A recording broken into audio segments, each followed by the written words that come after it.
WNST, Towson, Baltimore, and WNST.net. We are into championship game week, and it's one more week where the Ravens fans will be holding their nose while they watch the AFC Championship game on Sunday night. I can't imagine anyone here in the land of pleasant living will look fondly upon any Steelers-Patriot matchup that will lead to the Super Bowl. This guy will be joining me 2 weeks from today. We will be in Houston for Super Bowl 51. Our partner in Kemosabe here covering all things Ravens, including Steve Bisciotti's press conference last week and the aftermath of some coaching changes over the weekend. We welcome Luke Jones back onto the program. You can follow his journey out at WNST.net. Of course, is Luke at WNST.net, as well as Baltimore Luke on Twitter. It is... David Modell's death notwithstanding this week, it's been a pretty crazy week around Owings Mills, right, Luke? Yeah, the big story as soon as the season ended was that John Harbaugh wasn't going to make any changes to his coordinators, which many people surprised, specifically with Marty Morningwig being retained. But Harbaugh alluded to it, and part of it's just it's the ebbs and flows of an NFL offseason. You have coaching changes all across the league. You have, any given year, 6 or 7 head coaches changing jobs. And with that comes the many staffers. We always think about head coaches, but you have those coordinators and those positional coaches, and you just go down the list, and inevitably you're going to have some change, and certainly the Ravens have experienced that. First of all, they made an addition with Greg Roman, who had been rumored even at the end of the regular season as being a potential fit. Clearly someone that worked with Jim Harbaugh in San Francisco, so John familiar with him, and someone who has quite a reputation for building a successful running game, which we've talked about that the last few years, the Ravens needing. So they make that addition, senior offensive assistant and tight ends coach. But with Greg Roman's addition, the Ravens do lose a couple coaches, and the big headline being Juan Castillo leaving to go to the Buffalo Bills and become the offensive line coach and run game coordinator there. And the sense with that one, I don't know if I'd say it was mutual, but I think with Juan Castillo, seeing Greg Roman coming in, he runs a lot of gap, a lot of power blocking schemes as opposed to the zone that Castillo has primarily run with his line. I think there was kind of a sense of he was probably not going to have quite as much clout.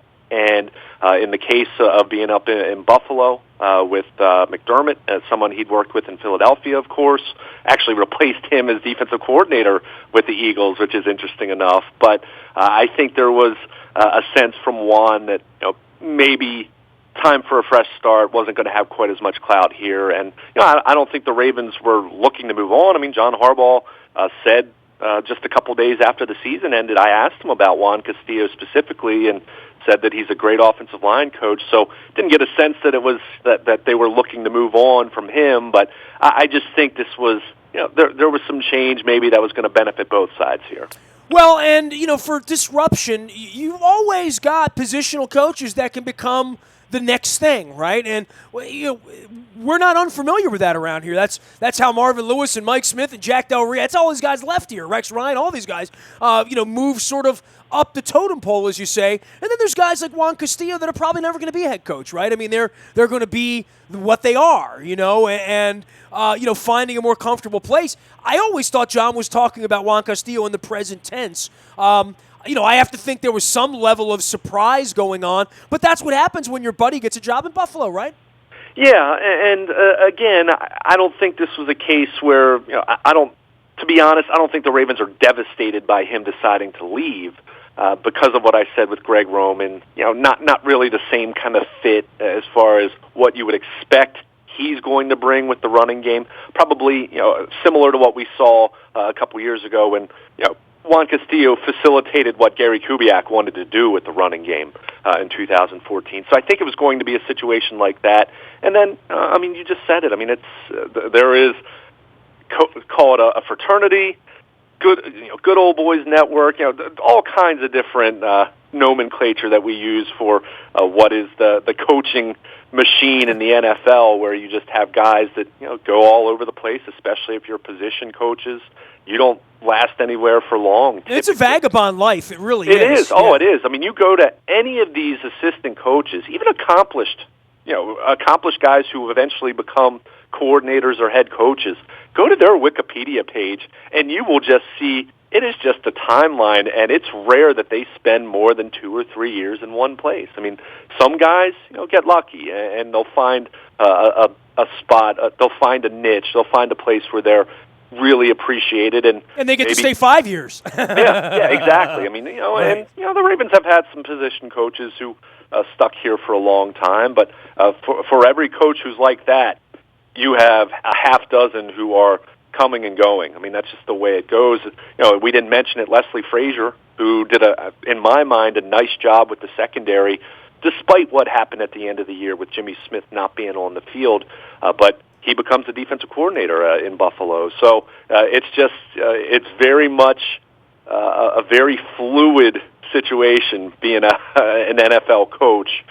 Knowing that chances are, even if you're successful, even if you're really good at what you do, and your boss gets fired, well, you're going to lose your job, or you're going to get a promotion elsewhere, or you all rise and fall together, and that's why there's so much tension on a team that's 4-7 in week 11, because they're all looking at it and saying we're all getting fired in 5 weeks, all of us, and we haven't had a whole lot of that around here, right, Luke? I mean, we talk about this every year. We talked about it with Morning Wig. I mean, Steve Bisciotti talked about it last week. That's no way to run an organization. That's why some of these dregs remain dregs, because the handwriting gets on the wall when you begin the season 1-4 that everybody thinks, well, we're going to get fired, right?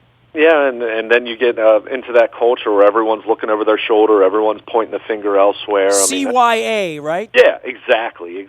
So in the Ravens' case, John hasn't had to fire too many coaches. I mean, everyone talks about the offensive coordinator thing, and look, they've had a lot of offensive coordinators over the last several years. There's no doubt about that. But keep in mind, Jim Caldwell got a head coaching job elsewhere. Sure. Gary Kubiak got a head coaching job elsewhere. On the flip side, people talked about defensive coordinators. Rex Ryan got a head coaching job. Chuck Pagano got a head coaching job. Mike Pettin got a head coaching job. Yeah, so, I mean, you experience a lot of that. And the reality is, you want your assistants to be wanted elsewhere, because that means you've been very successful. But that does come with a cost, and that comes with the chore of having to replace people. And any organization, you're not going to bat 1,000 with your hires. So, in the Ravens' case, we've talked about this. I mean, they've been really, really good in their two. Marchibroda's the first one. Clearly, there was some symbolism with that one. But with Brian Billick and with John Harbaugh, the Ravens hit not just home runs; they hit grand slams with those two hires. I mean, so it's tough to do that. And the trickle down effect when you have to hire staff and coordinators and position coaches, you're going to find some good ones, and you're going to find some that are not so good. So, and even the good ones you find, you're going to have a tough time keeping them because of what we said. So it's just very fluid, and it just comes back to John Harbaugh said the day after the season ended that he was going to keep his coordinators, but he anticipated some changes, didn't know exactly what they would be, and sure enough, we saw them with Greg Roman in, Rich Angulo shifted to assistant offensive line coach, and Todd Washington out, and Bob Roguski out, and certainly the big headliners being Juan Castillo and Leslie Frazier moving on, and we'll see how the Ravens approach replacing those. There's some talk that there could be a couple internal candidates. To me, Chris Hewitt, who was in charge of the secondary 2 years ago, you could see him shifted back into that role, kind of replacing Leslie Frazier, or perhaps they bring someone from the outside for both those roles. So certainly there's some work to be done to continue to put together the staff. And keep in mind, they still want to hire a quarterbacks coach as well. So plenty to stay tuned on. And even when you think the coaching staffs are completely set, you always brace yourself at least for another week or two longer, because keep in mind, you still have the 49ers, for example, have yet to hire a head coach as of divisional round weekend. So you never know what could surface there as far as potential changes or changes of people coming and going. Did you see Greg Bedard's piece at SI on Bill Belichick's 6 things that make Bill Belichick Bill Belichick? It was a great, great piece. The one piece was on hiring coaches that he almost only hires from within.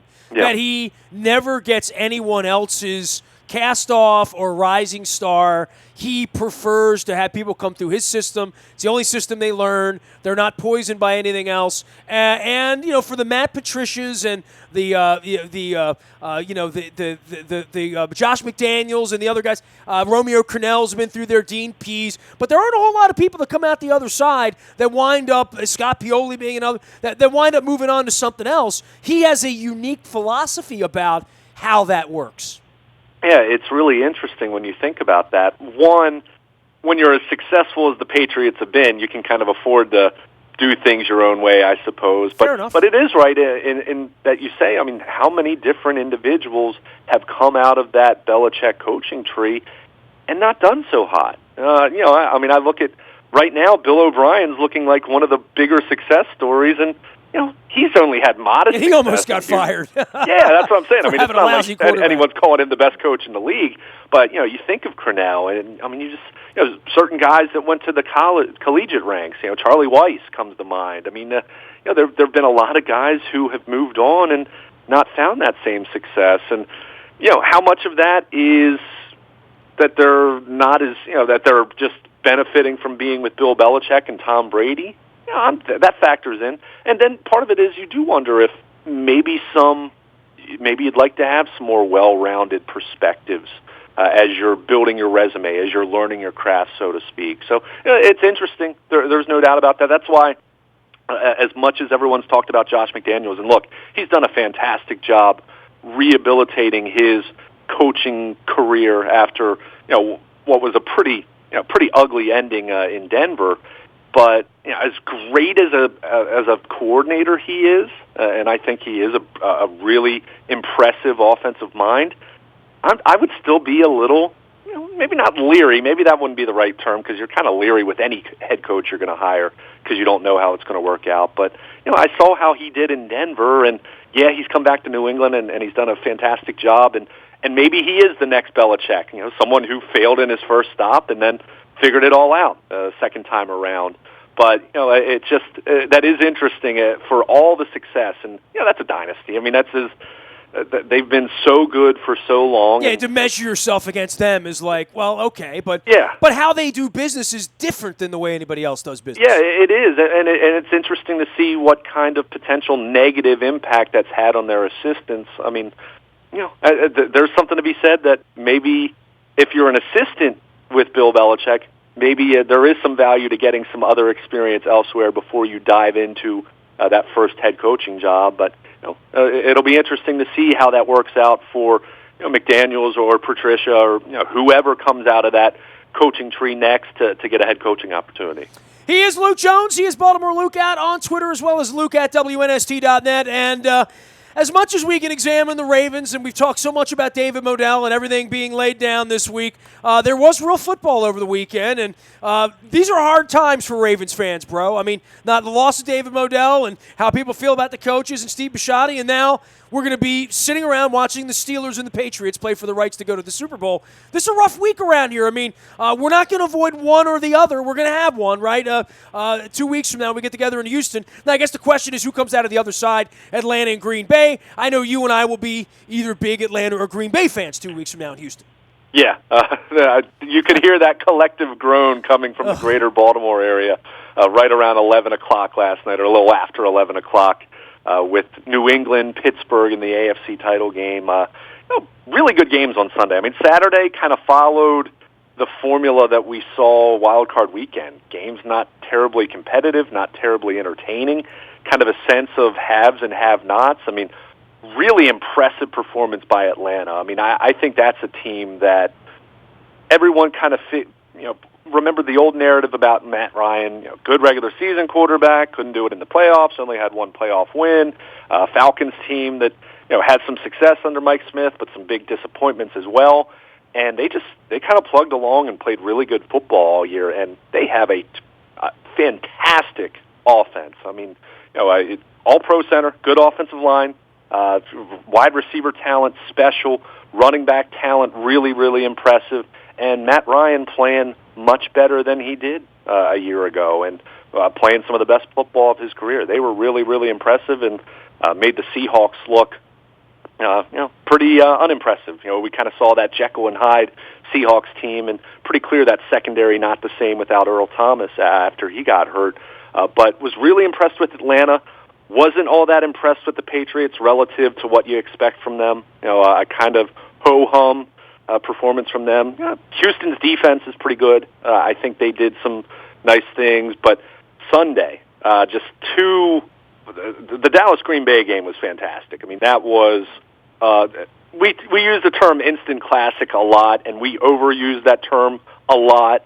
That was an instant classic. That was a heck of a football game, and that was one of those games where, put aside any disdain that people might have for Dallas, and look, the Cowboys have been so really irrelevant for so long that I really don't have disdain for them anymore. I've just been impressed with what Prescott and Elliott have done, but that was really a game where you felt like Green Bay won way more than Dallas lost. And I get it, Dallas fell behind 21-3 early, and they certainly squandered some opportunities, and Dak had the bad pick and when they were driving. But overall, that was just... That was a football game. It was the first game you watched. You'd be a football fan. Oh, yeah. I mean, that was everything you could have asked for. And, I mean, Aaron Rodgers, it wasn't a Hail Mary, but I saw it was dubbed a Half Mary. That rolling out and completing that kind of a pass with just a couple seconds left to set up a field goal. And how about Mason Crosby? I mean, an effort that Justin Tucker would be very proud of. But just a terrific football game. I'm sure Cowboys fans are licking their wounds and really disappointed. But to me, that's a team that very clearly should be trending and being maybe the class of the NFC for the next 4 or 5 years if they manage their roster correctly, and you see what kind of talent they have already. But Green Bay, just unbelievable. I mean, as people were talking in terms of Aaron Rodgers just playing poorly, they were wondering if he's starting to be washed up. They were talking about Mike McCarthy's future. That was a team that was playing some really lousy football, and you see what they've done since then. I mean, to reel off 6 games in a row just to win the division and make the playoffs, and now to win 2 straight after that, and you look at the level that they're playing, I mean, it's going to be a heck of a game, Atlanta and Green Bay. And if you've noticed, I've avoided talking about Pittsburgh, New England quite as much, but I have to give Pittsburgh their just due as well. I mean, they go to Kansas City, a Chiefs team that had a really nice season. And Pittsburgh, I mean, clearly their offense wasn't firing on all cylinders. I mean, bogged down, had to settle for 6 field goals. Crazy to think, first time that a team's won a playoff game without scoring a touchdown since Indy against the Ravens back in January 2007. Yeah, man, you talk about the knock on Alex Smith of not scoring touchdowns and managing an offense, and all that went into that, and the last play and the holding call, and if you can go in there and beat him with 6 field goals, that would have been the recipe, right? Like, that's the Chiefs. The Chiefs are, you can go in and beat them with 6 field goals. I didn't think that was possible or capable or likely, but that's the way it went down for the Steelers. And, I tip my cap to them. That was a great football game. Sunday was phenomenal. I mean, the phenomenal part, that really close hockey game that started on Sunday where the Caps kicked the Flyers' asses, which I loved. And then a couple of pretty good games. Memorable moments, though, right? Like, I think we'll remember that holding call on the left side for the Chiefs. That'll go down in Chiefs lore forever, and Travis Kelce going nuts. But the throw from Rodgers to Cook, I mean, that, we're going to wait a long time saying we've seen a better pass than that with the season on the line. I mean, and what's amazing, I don't know if you saw Robert Klemko from Sports Illustrated tweeted it out. He was covering the game. He said that Randall Cobb told reporters after the game that final play, that play to Cook, was not an actual play call. He said that Aaron Rodgers told each receiver in the huddle what to do. It was like a kid drawing up a play in the dirt at recess. I mean, just phenomenal. And it was incredible. And, give Cook a ton of credit for getting his feet in. I mean, that was, it wasn't an easy catch to make, but that is a Hall of Fame throw right there. You're not going to find, you'll find quarterbacks with arm strength and quarterbacks who play well at times and, even come up in clutch situations, but that, considering the circumstances and considering the way that Aaron Rodgers has been playing for the better part of 2 months now, that was just that was incredible. I mean, it feels like that's the kind of thing where you see that, you're like, we'll be seeing them in Houston 2 weeks from now, yeah, right? that really, yeah. I mean, that if they win the Super Bowl, you'll look at that play like you look at Joe Flacco to Jacoby Jones. I mean, it's just an incredible play to roll out to your left and to be able to make that precise of a pass. And this wasn't an 11-yard completion. I mean, it pushed the ball down the field here. So it was just really, really impressive to see that. And again, Dallas, disdain for the Cowboys aside, if anyone's listening and hates the Cowboys, I realize there's plenty of people like that. But I look at them and they're disappointed. Don't get me wrong, and they could have done some things better. But this was two heavyweights going at it, and Green Bay just, as they've been for 2 months now, the way they've gotten on a roll, Green Bay was they were a little bit better, and Aaron Rodgers was a little bit better, and Dak Prescott was phenomenal, and Ezekiel Elliott had a great game, and Dallas, nothing to be ashamed of moving forward, despite just the disappointment you always have when you lose. But Green Bay really feels like something special there, and on the flip side, begrudgingly, even though they didn't score any touchdowns, I mean, you look at Pittsburgh, you think back to where they were in mid-November. They had lost to the Ravens. They lost that excellent football game against Dallas at Heinz Field, and they were 4-5. And we were talking so much as far as the Ravens and the Steelers. We were speculating what was it going to take to win this division. Was it going to be 9 wins? Was 9-7 going to win it? And then, sure enough, Pittsburgh's now they've won 9 straight games. So you don't have to like it, but you give them credit for the way they've turned around their season. And talk so much about the offense, and I get it with Brown and Bell and Big Ben, but that defense has played at a really high level in the second half of the season, and that was a defense that wasn't stopping anyone in the first. Who the hell was so, Bud Dupree? Where'd he come from, right? Yeah, exactly. I mean, and who is this old man dressed as James Harrison, right? I mean, it's incredible to think what he's doing at age 38, and Fisher holds them all on the 2-point conversion. It was actually the right thing to do because he would have sacked Alex Smith if he didn't hold him. So, he got called for it.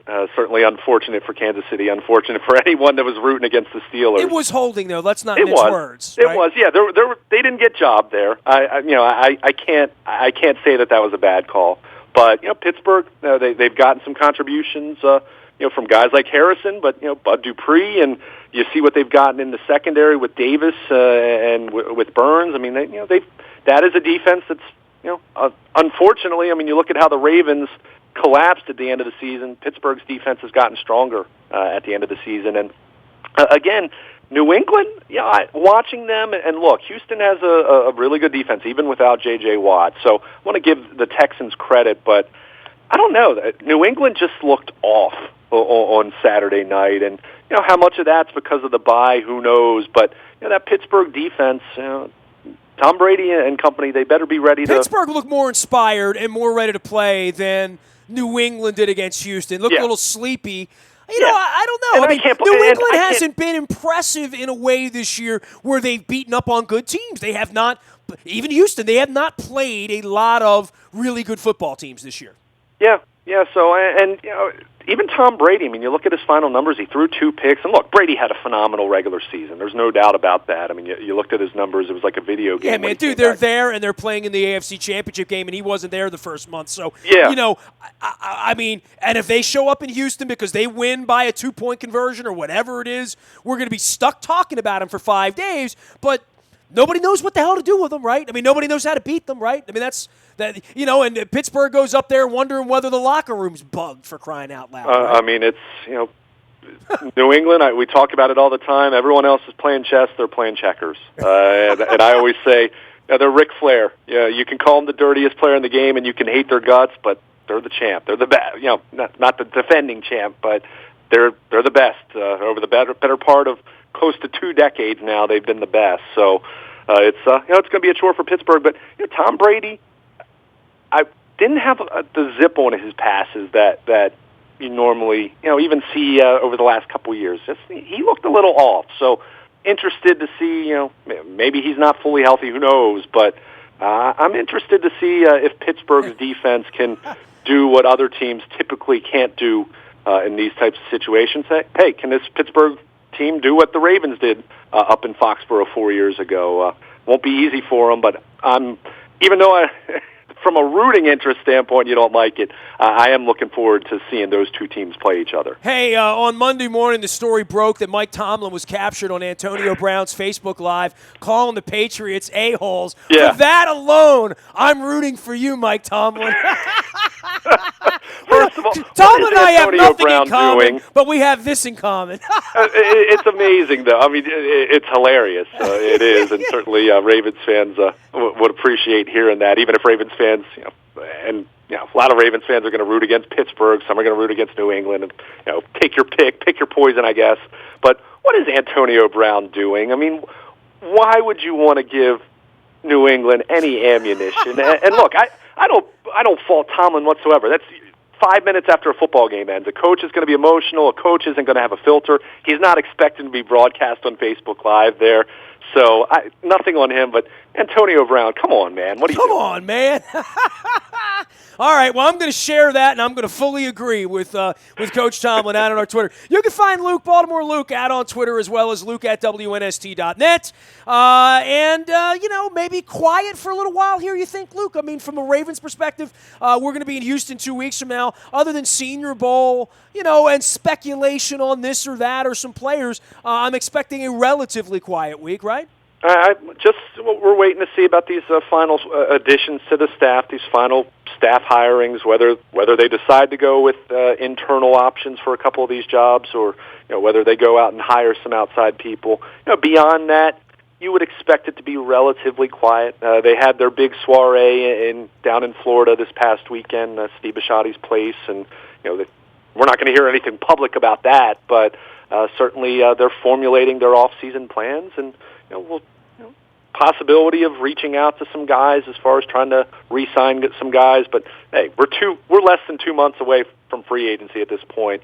Most guys, if they want to hit the market, they're going to hit the market at this point. So it should be relatively quiet. But yeah, we're getting into that college all-star game season, and starting to see what teams are interested in what players, and what players impress down in Mobile, and certainly some of these games. But we start to get into that as we're counting down to Super Bowl. And as you mentioned, a couple weeks from now, we'll be in Houston talking up. But regardless of which of these four teams are playing, I think plenty of interesting storylines, and certainly a compelling game, whoever shakes out of championship weekend victorious. Big times this weekend, and we're going to be around all week. We'll be covering the Terps as well as the Caps all week long around here, and waiting for the Ravens, and certainly waiting for Dan Duquette for another dumpster dive. Anything that happens that's breaking news will happen first on the WNST tech service that comes to you on your mobile device. It's all brought to you by Coons Ford of Security Boulevard. And Dennis will be here on Thursday driving you home with the SSV on WNST.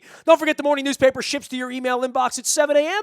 each and every morning. That's brought to you by Planet Fitness and PlanetFitness.com. Last but never least, the Buy a Toyota Audio Vault is there for everything. We've been paying tribute to David Modell all week. If you missed any of that, if you want to hear it again, you want to download it, it's all up in the Buy a Toyota Audio Vault this week as well. Lots of memories, lots of Super Bowl 35 memories in and around this week. I'm sure that will extend into Houston when Luke and I arrive there 2 weeks from now.